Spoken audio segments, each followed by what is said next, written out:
presença do Senhor neste lugar. Aleluia. Deus é glorioso. Deus é maravilhoso. Pegue sua Bíblia e abre em Daniel, capítulo 10. Eu ensinei hoje de manhã esse texto na rádio, mas eu não vou pregar porque eu ensinei na rádio. Eu vou pregar porque já estava no meu coração falar à igreja a respeito de algumas coisas. E eu quero que nesta manhã o Senhor nos instrua, nos ensine e abençoe a sua vida de uma maneira muito especial. Em nome do Senhor Jesus. Glória a Deus.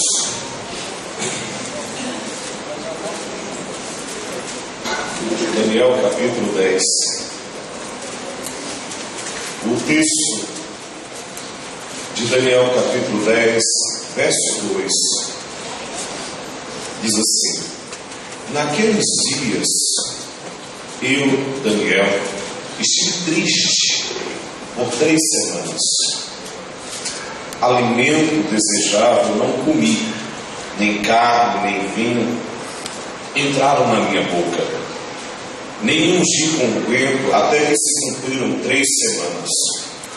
E no dia 24, o primeiro mês, que estava à borda do grande rio Idequel, e levantei os meus olhos e olhei, e eis que um homem, vestido de linho fino, e seus lombos cingidos com ouro fino de ufaz, e o seu corpo era como berilo, e o seu rosto aparecia um relâmpago, e os seus olhos como tochas de fogo, e os seus braços e os seus pés brilhavam como bronze polido, e a voz das suas palavras era como a voz de uma multidão.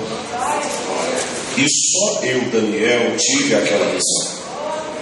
Os homens que estavam comigo não viram, contudo caiu sob grande temor e fugiram, escondendo-se. E fiquei, pois, eu só contemplar essa grande visão, e não ficou força, transudou-se o meu semblante de corrupção, e não tive força alguma.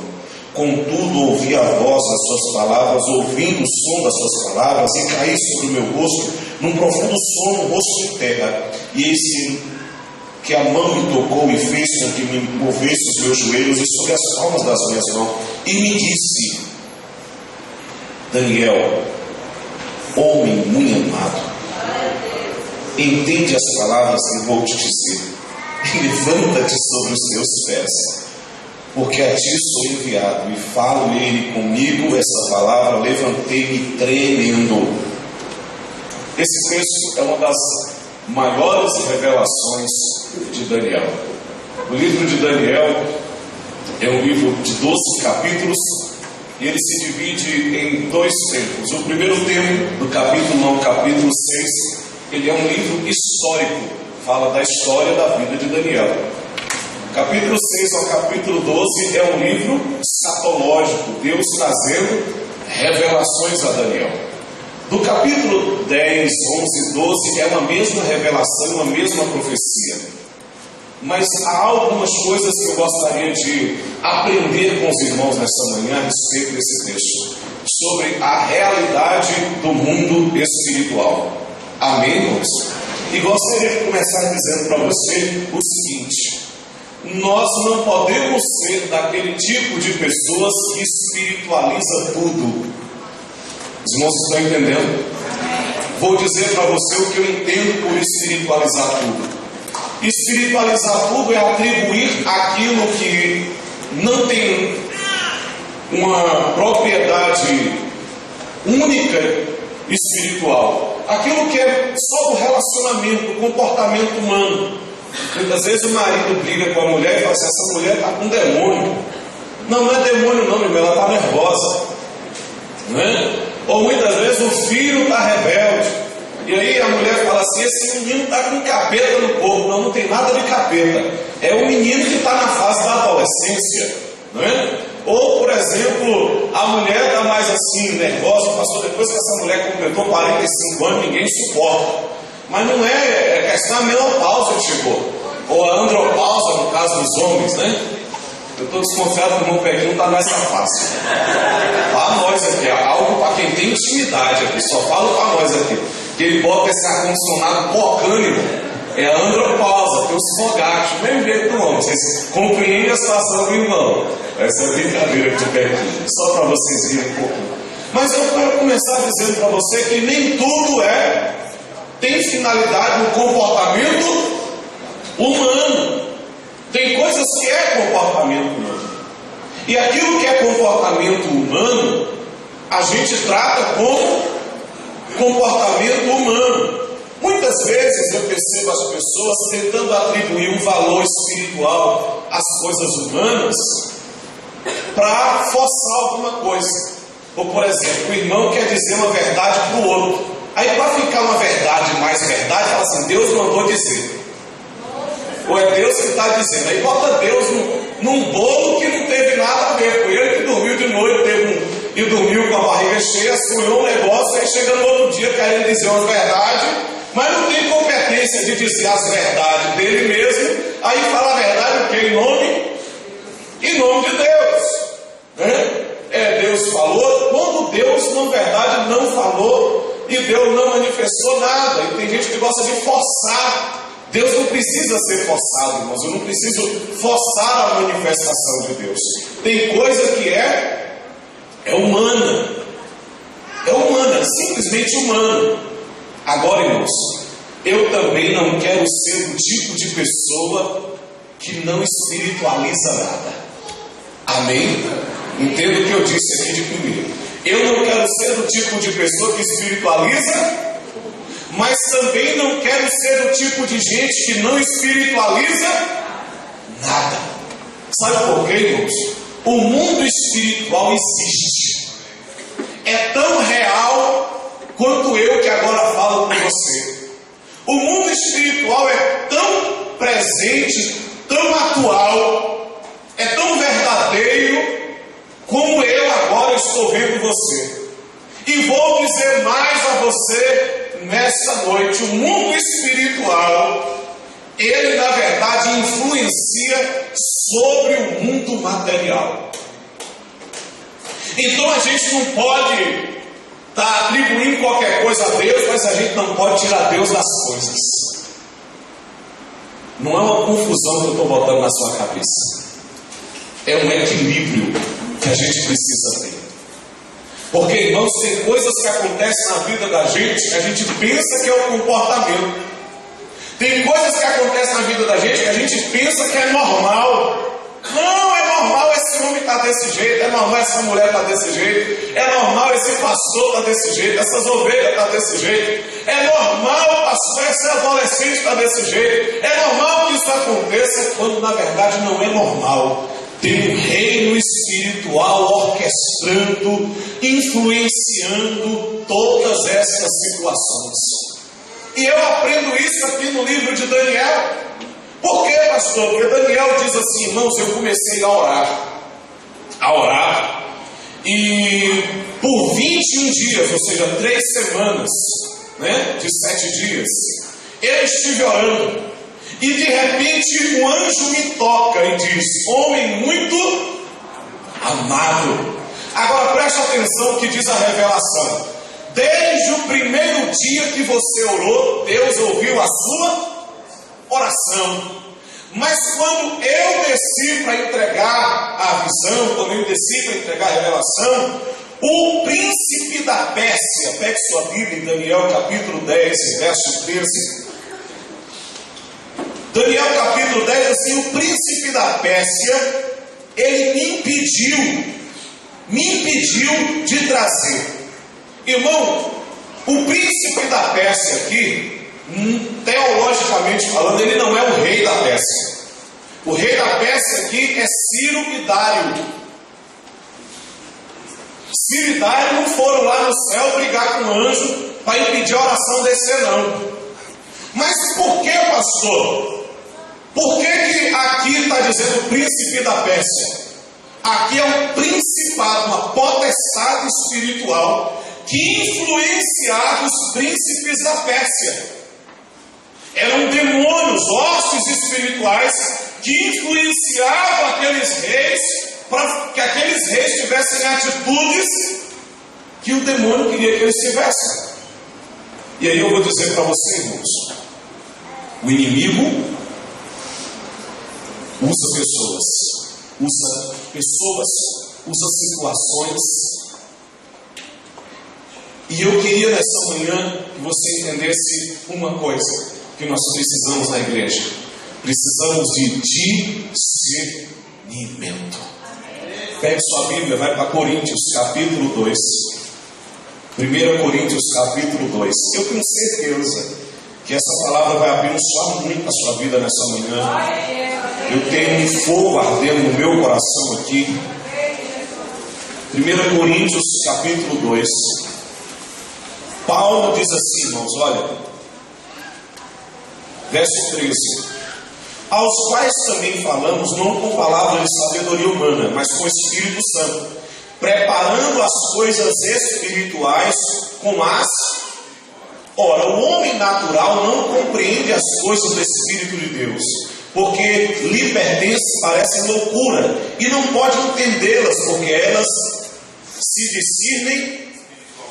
Mas o que é espiritual discerne bem tudo, e ele de ninguém é. Por que a Bíblia está dizendo, irmão, que nós que somos espirituais discernimos bem tudo? Nós que somos espirituais sabemos quando uma coisa é natural do homem e quando uma coisa é espiritual. Agora deixa eu falar uma coisa aqui. Paulo está dizendo assim, ó, mas os nossos colegas de trabalho que não são evangélicos, os nossos colegas de faculdade que não são espirituais, os nossos amigos do dia a dia que não são espirituais, os nossos clientes que não são espirituais muitas vezes, nosso patrão que muitas vezes não é espiritual, o nosso parente que não é espiritual, ele não entende as coisas do Espírito. Ele não entende as coisas do Espírito.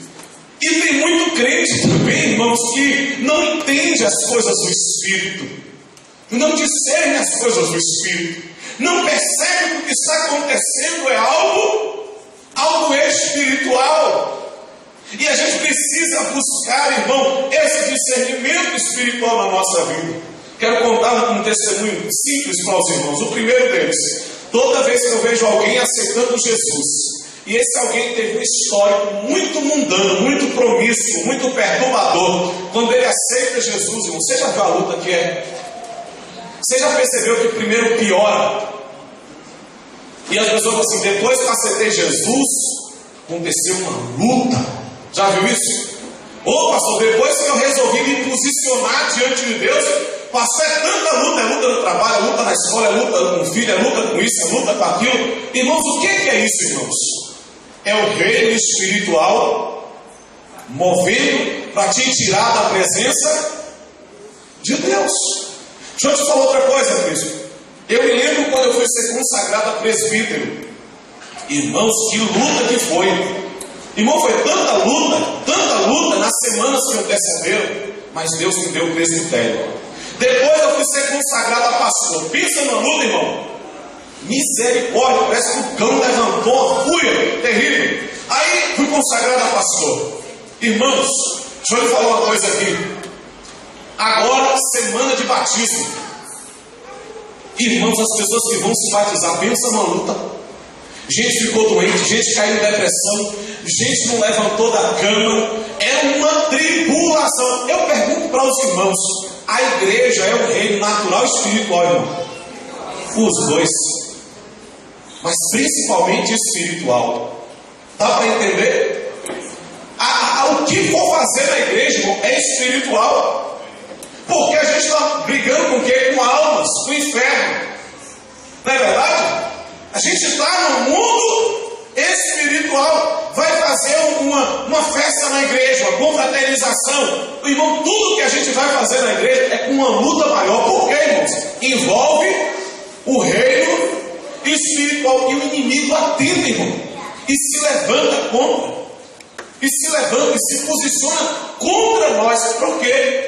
Porque nós somos os instrumentos pelo qual Deus realiza a sua obra. Amém?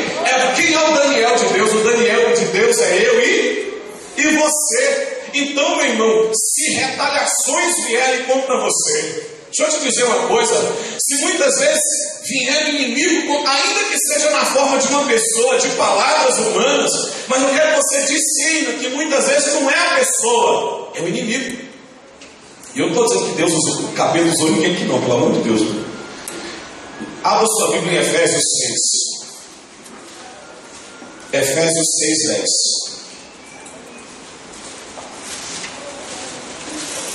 Efésios 6, 10.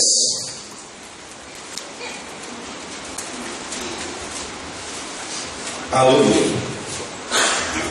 Não, eu vou saltar, eu vou com você para o 12. Porque não temos que lutar contra carne e sangue, mas sim contra principados e contra potestades, contra os príncipes.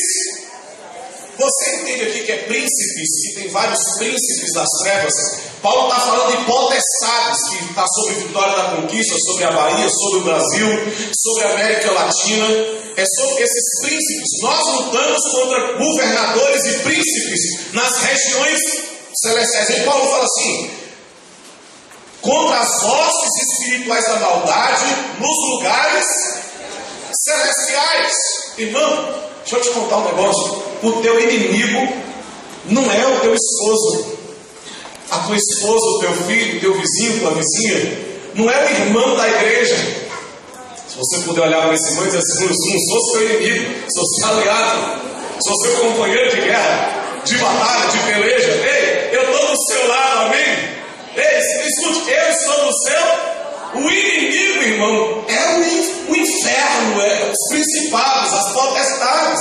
Não somos nós, e a gente precisa entender isso. Na igreja, como eu gostaria que alguns pastores, que algumas igrejas entendessem isso. Como eu gostaria que essa verdade, essa simplicidade do Evangelho fosse entendível para alguns pastores, para algumas igrejas. Que nós não somos rivais, nós não somos inimigos, nós não estamos competindo no mercado, nós não estamos competindo cabeça de ovelha, crente, dízimo, oferta. Nós estamos aqui, irmãos, em uma luta travada contra demônios, principados e potestades, para que vidas sejam arrancadas do inferno e conduzidas aos céus. É esse o nosso interesse. Nós vamos viver nessa verdade, nessa atmosfera.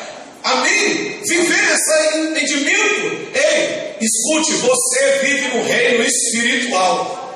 Você vive num governo espiritual. E você tem que entender que o inimigo não é a carne, não é o sangue, não é o irmão. O inimigo são principados e potestades.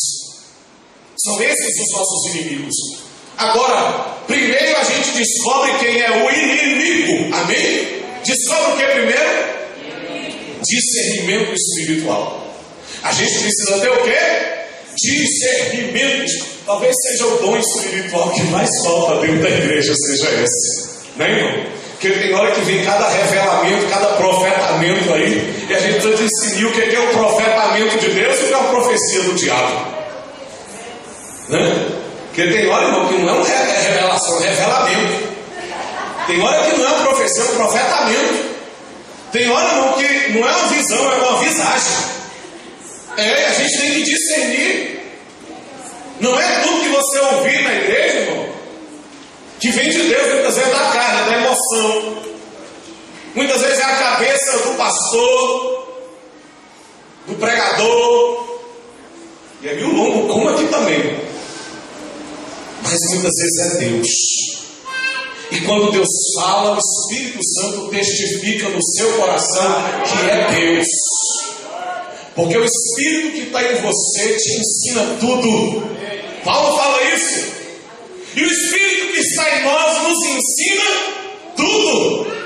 Nos dá o discernimento, testifica em nós que somos filhos de Deus. Olha que conexão, que coisa tremenda. Como é que o reino de Deus funciona? Então a gente identifica o que vem de Deus, o que não vem de Deus, o que vem do homem e o que vem de Deus. A gente tem esse discernimento. E o que vem do diabo? Agora deixa eu lhe dizer uma coisa. Depois de discernir, diga para esse irmão, você precisa se posicionar. Você precisa o quê, irmão? Posicionar. Irmão Daniel ficou triste, abatido. Olha para mim, irmão. Daniel ficou triste, abatido. Deixa eu te dizer uma coisa, o crente também chora, fica triste, abatido. Amém? Crente fica, irmãos. Daniel é o maior exemplo na Bíblia de um homem de oração. Daniel, irmão, é chamado por Deus de muito amado, era um homem exemplar. Mas Daniel ficou triste. Ele era humano. Agora eu quero que você entenda essa palavra que eu vou ministrar ao seu coração. Nós somos pessoas humanas lidando num reino espiritual. Porque também tem crente que quando a gente fala que a gente está lidando num reino espiritual, ele fala assim: eu sou um homem espiritual, eu não choro, eu não sinto dor, eu não fico doente. É um super-homem, vou levar a vida. Não, irmão, Daniel é mega, ultra espiritual, porque ficou triste. Quem disse que gente espiritual não fica triste, abatido, sofrido? Paulo fala sobre isso. Paulo fala assim: não, de vez em quando perplexo, de vez em quando, meu irmão, perseguido, só não destruído. Amém, irmão? Amém. O fato de você sentir uma tristeza, o fato de você sentir um desânimo, o fato de você muitas vezes estar limitado, o fato de você chorar muitas vezes, não quer dizer que o Espírito Santo saiu de dentro de você.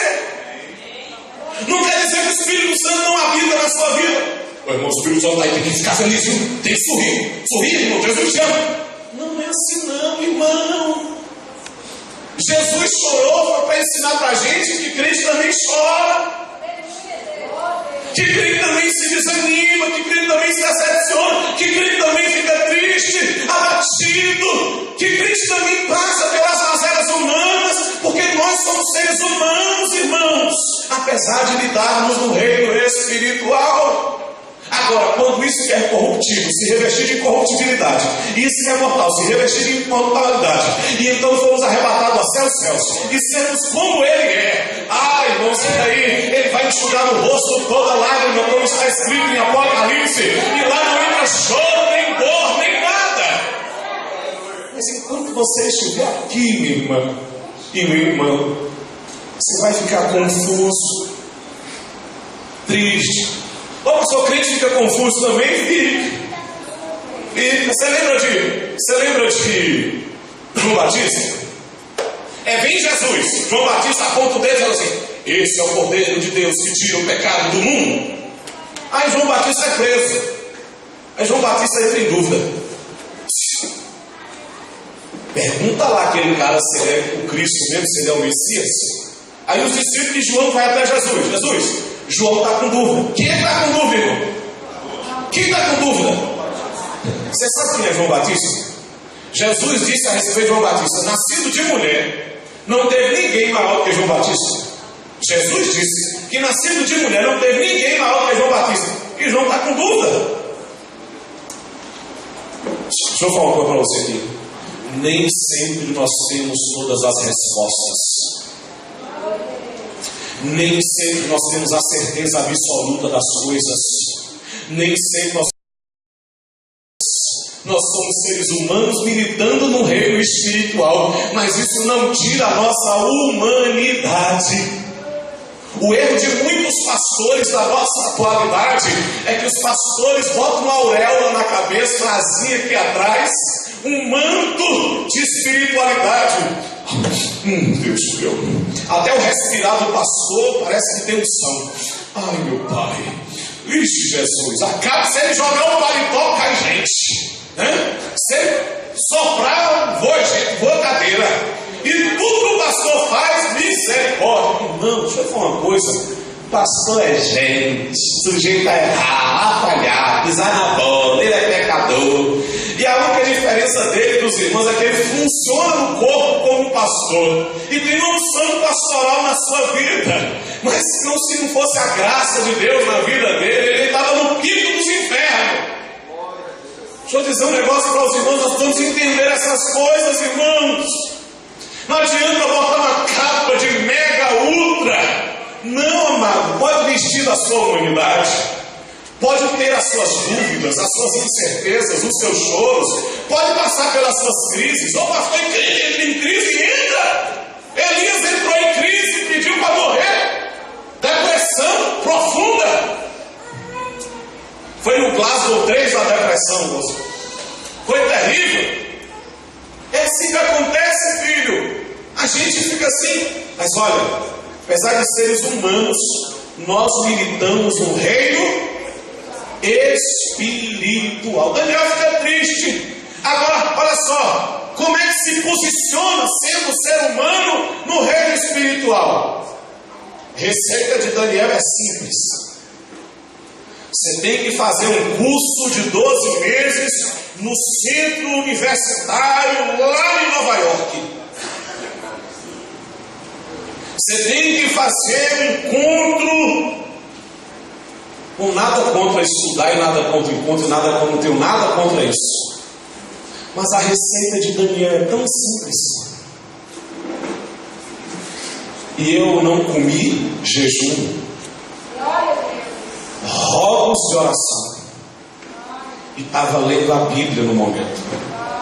É simples: jejum, oração e Bíblia.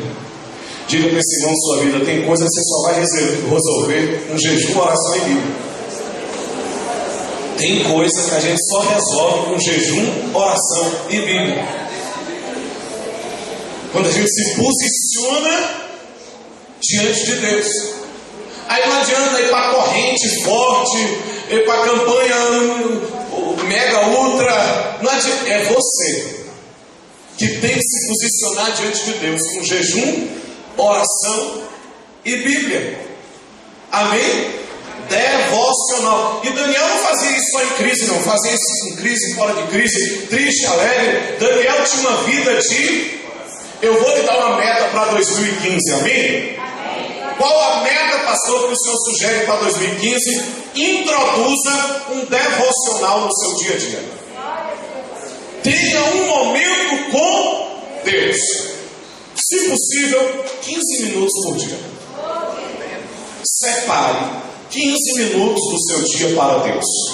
Separe um canto na sua casa, separe um horário para você, um horário melhor para você. Não precisa ser de madrugada, se for de madrugada, bom, 3 horas da manhã, mas talvez seu melhor horário seja 6 horas da manhã, 10 horas, meio-dia, eu não sei. Seu melhor horário, no melhor lugar. Eu quero que você separe para Deus todos os dias, 15 minutinhos. Leia um capítulo da Bíblia, faça uma oração. Eu vou dizer para você o seguinte: vai ser a melhor psicologia da sua vida. Vai ser a melhor terapia que você já fez. Mas muito melhor do que terapia, vai ter uma reserva espiritual na tua vida. Aleluia! Vai haver um combustível espiritual na sua vida. E quando você for para os embates da vida, você vai estar fortalecido no Senhor. Coloca isso como meta para 2015. Pastor, eu vou adotar o meu devocional. Eu vou colocar o meu devocional. Eu vou me posicionar com Deus. Eu vou me posicionar com o Senhor. Vida de jejum, oração e Bíblia. Deus muitas vezes está querendo de nós o que, irmãos? Posicionar. Mulher, posicione-se. Homem, posicione-se. Crente, posicione-se. Coloque no seu lugar, porque você é um soldado de Jesus. Você é um militante da graça. Você tem valor no reino. Deus está contando com você no campo de batalha. Deus está esperando de você no campo de batalha. Mas você tem que fazer o que o apóstolo Paulo diz no capítulo 6. Portanto, meus amados irmãos, revestidos de toda a armadura de Deus. Você tem que vestir a armadura de Deus. Você tem que andar com armas espirituais e lutar com armas espirituais. Você tem que militar com armas espirituais. Por quê, pastor? Porque a sua guerra é espiritual. Então você tem que lutar com armas espirituais. Quais são as armas espirituais? Jejum, oração e Bíblia. Intercessão, clamor, rogo, súplica. São armas espirituais que Deus lhe deu, mulher. Que Deus lhe deu, homem. Tira a arma, veste a arma. Comece a utilizar as armas que Deus te deu. Não são armas físicas, irmãos. Porque muita gente quer operar fisicamente. Eu vou resolver isso aqui com minha habilidade. Eu já sei como é que eu vou resolver esse problema. Eu tenho inteligência para resolver esse problema. Aí Deus faz a gente quebrar a cara com a inteligência, com a sabedoria, com os recursos humanos. Sabe para quê? Para a gente aprender a usar armas espirituais. Irmãos, dizer para vocês que é uma maneira muito simples, mas essas verdades são profundas. E são verdades verdadeiras. São verdades da palavra. Eu estou pregando Bíblia. Estou dizendo para você que eu, pastor, preciso aprender a lutar com armas espirituais. Preciso guerrear com armas. Sabe por quê? O pior erro é quando a gente entra numa batalha espiritual lutando com a carne. Aí a gente perde. A gente fracassa na luta. A gente desaba na luta. Mas quando a gente se posiciona espiritualmente, a Bíblia diz que então o anjo vem e começa a brigar no céu. Oi, você já imaginou como é que deve ser a luta lá dos anjos? Espada para lá, espada para cá. O anjo não conseguiu descer. Aí subiu de novo e chama Miguel. Eu vou explicar rapidamente, que o horário já foi. Explicar rapidamente aqui para os irmãos o que aconteceu aqui. Primeira classe de anjos chamada anjos. Amém? Anjos. Segunda classe, serafins, aqueles que ficam voando sobre o trono do Pai. Isaías capítulo 6. Isaías tem uma visão. Terceira classe de anjos, querubins. Ezequiel capítulo 1. São seres de 4 rostos, de asas, de olhos por todos os lados. São as carruagens de Deus. Deus montou nas asas de um querubim, voou sobre as asas e o vento. Tirou-me no charco de lodo e firmou meu pé em uma rocha. O salmista fala sobre isso. Agora, quarta classe angelical, só tem um. É o arcanjo Miguel, que não é Jesus. Os sabatistas testemunham de Jeová diz que Miguel é Jesus. Não é Jesus. Miguel é um arcanjo, é um chefe do exército de Deus. Aí Deus precisou mandar Miguel, o arcanjo, guerrear para o anjo poder descer. Agora, deixa eu te dizer uma coisa. Muitos irmãos teólogos dizem que esse camarada que aparece aqui com o corpo de berilo, seu rosto parecia relâmpago, seus olhos como tocha de fogo, sua voz como a voz de multidão. Muita gente diz que esse aqui é Jesus, porque lá em Apocalipse capítulo 1, verso 12 a 20, a visão de Jesus parece muito com essa daqui. Parece a mesma pessoa. Só que eu vou dizer uma coisa aqui. Alguns teólogos também dizem que isso aqui não é Jesus. Primeiro, porque não é Jesus, pastor, porque ele vem trazer um recado. Jesus não veio trazer recado, quem envia recado é anjo. Segunda maior referência, que isso aqui não é Jesus. Irmão, se Jesus desce da glória para entregar um recado, ele ia ficar 21 dias brigando com o principado da Pérsia, impedido. Meu irmão, se fosse Jesus, o principado da Pérsia nem passava. Nem cristão, que lá em Tessalonicenses está escrito que Jesus destruirá o anticristo, o falso profeta, o exército do anticristo com o hálito da sua boca. Você não está entendendo o mistério? Jesus não mede força com o diabo não, meu irmão. Ele diz assim: eu dou minha vida e tomo de volta.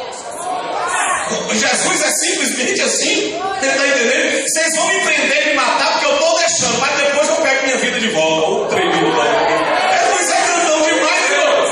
Se fosse Jesus aqui, não, o capeta nem botava o dedo. Você está entendendo? Porque Jesus é Jesus, é Deus. Ele não mede força. Jesus não mede força com o diabo, não, meu irmão. Oh, Jesus, eu vou orar aqui, fortalecer Jesus, para Jesus vencer o diabo. Meu irmão, o diabo já está vencido. Jesus já pisou na cabeça da serpente. Ele é maior, não tem competição. Quem briga são os anjos e os demônios.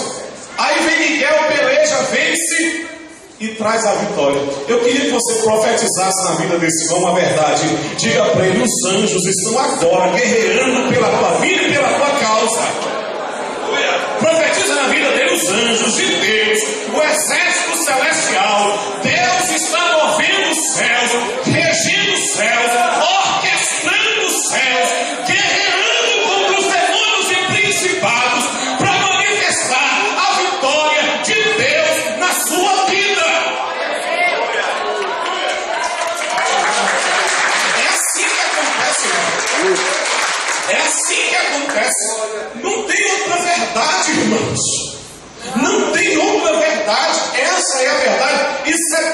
Bíblia. Eu não li minha apostila, não. Eu estou pregando Bíblia para você agora de manhã. É palavra de Deus que eu estou ministrando para a sua vida. Existe, olha, melhor do que o pistolão do vereador, melhor do que o pistolão do deputado, muito melhor do que um amigo policial da CAESC, muito melhor do que alguém, meu irmão, que tem influência na sociedade. O Espírito Santo de Deus geme com gemidos inexprimíveis, intercedendo pela tua vida junto ao Pai. Além do Espírito Santo tem Jesus, o sacerdote eterno, segundo a ordem de Melquisedeque, que intercede por você. Você, querido, está com a média toda nos céus. E aí, meu irmão, Deus vem e começa a guerrear pela tua vida, lutar pela tua alma. Vou lhe dizer mais essa manhã. A Bíblia diz que o demônio pediu para cirandar na vida de Pedro. Pedro era quem? Pedro era um discípulo de Jesus. Pedro era quem? Um discípulo de... O demônio pediu para fazer o quê? Uma ciranda na vida de... Sabe o que é ciranda? É passar na peneira, é jogar no chão, é quebrar a cara. O demônio queria fazer o quê, irmão? Quebrar a cara de Pedro. Mas Jesus disse assim: eu roguei ao Pai pela tua vida, Pedro. Lá vai a sua e me derrasse a candarai, para que o demônio não cirandasse na tua vida. Eu quero que você entenda algo de Deus nessa manhã. O diabo tem sede da tua vida. O diabo quer te ceifar, quer cirandar na tua vida, no teu casamento, na tua família. Mas você tem Jesus, que não permite que o diabo peneire a sua vida, cesse a sua vida. Jesus é o teu guarda, o guarda da igreja. A Bíblia diz assim: olha, os demônios rugem como um leão ao nosso redor, querendo tragar a nossa vida, mas ao nosso redor estão os anjos do Senhor, de dia e de noite. Lá no livro de Salmo 91 diz assim: aquele que habita no esconderijo do Altíssimo, a sombra do Onipotente descansará. Não vai chegar cega, nem praga, nem mortandade, nem assolação na sua vida. Sabe por quê, irmão? Porque está escrito aos seus anjos dar a ordem ao teu respeito, para que te livre e que te guarde. Eu queria que você dissesse para esse irmão: Deus está dando ordem a anjos para te guardar, para te livrar. Ele dá ordem ao exército celestial para entrar com providência na tua vida, para entrar na tua causa. Existe um reino espiritual pelejando pela tua causa. Isso é Bíblia, irmão. Isso é palavra. Oh, querido, reino espiritual. Há um texto que diz assim: porque nele nos movemos e existimos. Aleluia. Significa dizer que nós andamos em Cristo. O prefixo em é dentro de. Em é dentro de. É in, dentro. Nós andamos dentro de Cristo. Significa dizer que quando o inimigo vem contra você, ele não te vê, porque você está dentro de Jesus. Oh, glória a Deus. Olha para esse irmão e diga: você está dentro de Jesus, irmão. O inimigo não te vê, ele vê Jesus em você. Você está dentro de Jesus. Você anda dentro de Jesus. Você caminha dentro de Jesus. Você milita dentro de Jesus. Aleluia. Eu vi um crente, quando nós tivemos uma explosão no Brasil, com Neuza Antioquia, com outros seminaristas de batalha espiritual, virou uma loucura esse negócio de batalha espiritual. Um dia eu cheguei na igreja para orar e eu vi um menino fazendo assim: vem, diabo! Vem, cão! Capeta! Que ele queria dar um murro no diabo. Outro dia eu escutei um áudio de um crente no WhatsApp dizendo assim: hoje eu vou dar um murro na cara do diabo. Eu vou pegar a bomba gira e ela vai se ver comigo. Ô irmão, se o diabo lhe triscar a mão, tu vira pó. Quem é tu, meu irmão? Se tu for tu vai virar pó, porque o que ele quer é acabar com a tua vida. Agora deixa eu lhe dizer uma coisa, sabe como é que você luta contra o diabo? Em Cristo. Não é você que toca nele, é Jesus. É Ele que toca. Então, como é que a gente luta, pastor? Em Cristo, de joelho no chão, de jejum e de oração, se humilhando diante de Deus, aí Deus manda os anjos e vai lá guerrear. É assim que acontece a luta. E a gente precisa, irmão, fechar as brechas com santidade. Aleluia. E perdão. Amém. E amor. Amém. Amém. Diga primo, as brechas precisam ser fechadas com perdão, amor e santidade. Porque se o inimigo vem e encontra uma brecha, ele entra pela brecha e acaba com tudo. Se o inimigo vem e ele encontra uma fresta, ele acaba com tudo. Irmãos, quando Ciro, rei da Pérsia, entrou para invadir Babilônia, Babilônia tinha umas muralhas tão largas que a Bíblia diz, e o texto os teólogos inferem, que 7 carruagens, uma do lado da outra, andavam nos muros da Babilônia. Você não sabe o que é a largura de um muro de 7 carruagens? Ciro invade a Babilônia de muralhas intransponíveis. Como é que Ciro fez isso? Ciro, segundo a história, mudou o curso do rio e entra pela brecha. Sabe o que o inimigo faz quando ele não consegue transpor a muralha de Jesus na sua vida? Ele para o curso do rio e entra pela brecha. Você nunca pode permitir brechas na sua vida. Não dê brecha para o inimigo. Não dê ousadia para Satanás. Irmão, de vez em quando o diabo entra lá em casa. Amanda tem pesadelo, Sofia tem pesadelo, a gente se levantar para orar. Quantas vezes o Sunday aqui chega lá em casa, minha filha vomita até 3 horas da manhã. Rosana olha para mim, eu olho para Rosana. Rosana, isso aqui não é físico, isso aqui é espiritual. E a gente entra na intercessão, o diabo é debelado. Quantas vezes, irmão, Rosana rusga para mim, eu rusgo para Rosana, e a gente começa a brigar, meu Deus do céu, vire culto, pai, eu vou pegar. Rosana vai dirigir um culto. Aí Rosana olha para mim, eu olho para Rosana. Isso aqui não é Rosana não, isso aqui é o capeta querendo dar uma... Isso aqui não é Henrique não, isso aqui é o inimigo querendo... É, irmão, é uma luta. Ele é sutil. Ele é sutil. O inimigo das nossas armas, ele é... Se você pensar que o inimigo vai vir brigar com você com um tridentezão, com uma lança-zona, e vai levantar você vai acordar de manhã. Eu acordei de manhã, tinha uma roda de macumba na porta da minha casa. Não é desse jeito não, irmão. O inimigo é sutil. É uma palavra mal falada, um olhar mal falado, uma questão mal resolvida, é uma situação pendente, é uma brechinha aberta, é um desentendimento com o filho, com a esposa, é uma coisinha mínima que o inimigo começa a minar. Quando você dá por fé, Babilônia é conquistada. Feche todas as brechas, porque você está no meio da guerra, você está no meio da batalha espiritual. E você precisa estar escondido totalmente em Deus. Em Deus. Eu queria lhe convidar a estar de pé no nome do Senhor Jesus.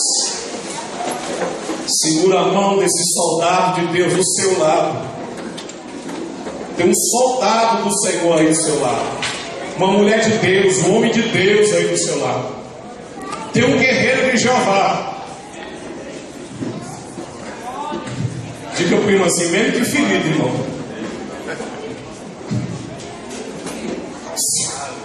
Escuta, Deus ainda está falando, mesmo que ferido, mesmo que triste, abatido, mesmo que desanimado muitas vezes, mas você é um soldado do rei. Você é um guerreiro de Jeová. Mesmo fraco, muitas vezes, você é um soldado do rei. Você é um soldado de Jesus. Jesus te chamou para a batalha, para guerrear. Os anjos desejaram estar no seu lugar para pregar o evangelho. Os anjos desejaram estar no seu lugar. Mas a Bíblia diz que Deus privou os anjos do privilégio de pregar o Evangelho. E deu esse privilégio para você. Deus apostou todas as fichas dele em você. Deus está confiando em você. E nessa manhã eu queria que você entenda. Nessa manhã essa palavra de Deus para a sua vida.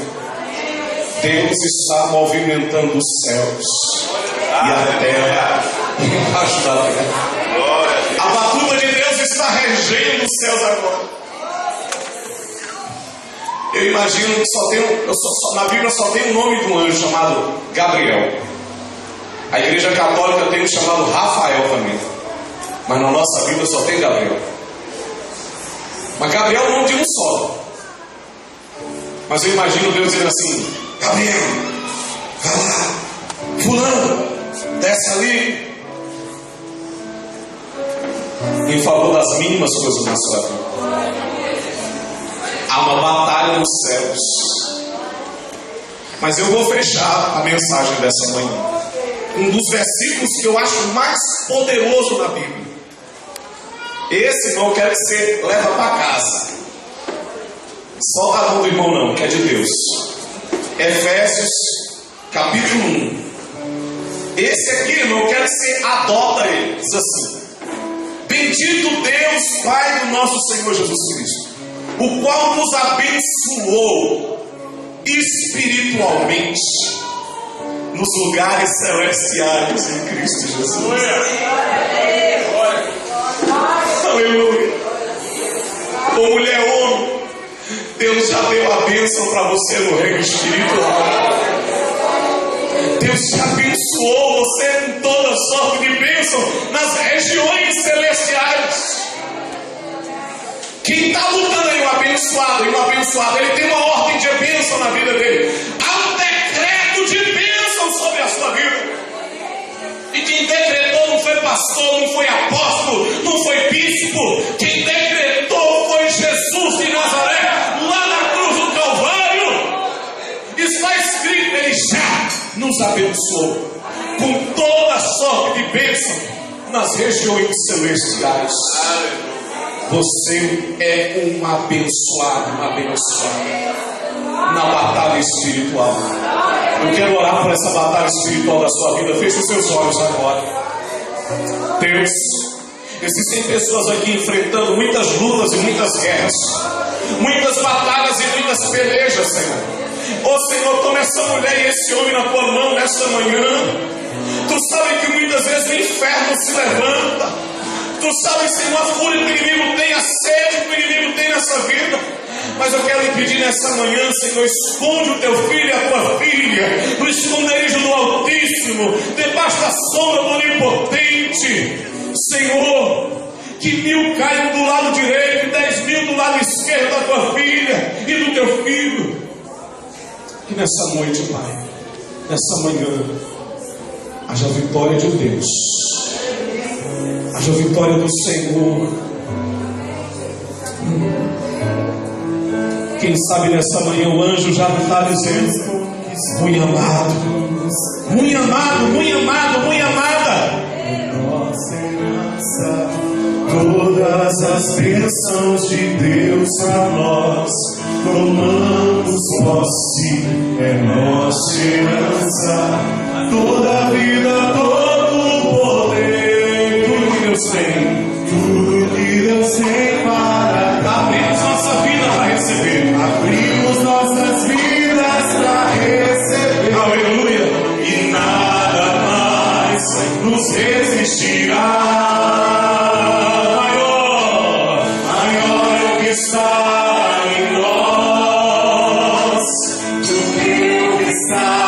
Declare essa manhã, bem maior é o que está em nós do que o que está no mundo.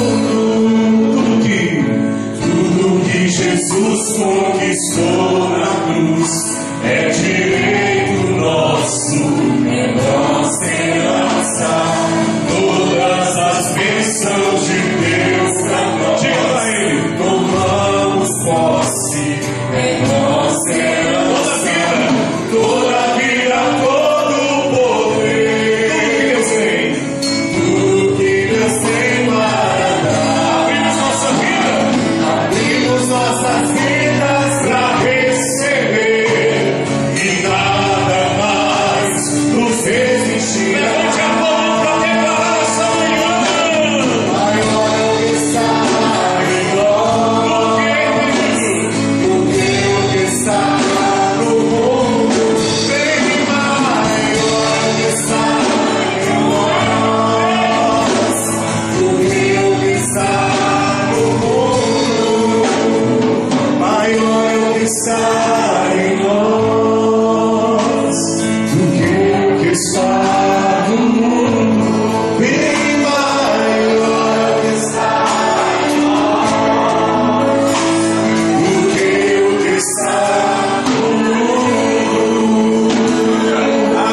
pode assentar por um segundo só, irmãos. É rapidinho.